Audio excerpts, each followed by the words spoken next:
আন্দোলনকারীরা। আমাদের এক দফাটি হলো শেখ হাসিনা সহ এই সরকারের পতন এবং ফ্যাসিবাদের ছিল। জনগণকে আমরা আহ্বান করছি, আপনারা যে স্বতঃস্ফূর্ত ছাত্র নাগরিক অভ্যুত্থান শুরু হয়ে গেছে, তার সাথে এসে যোগ দিন।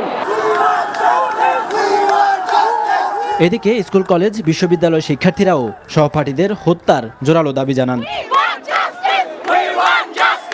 যেন মিছিলের রাজপথে পরিণত হয় রামপুরা, মেরুল, বাড্ডা এলাকা।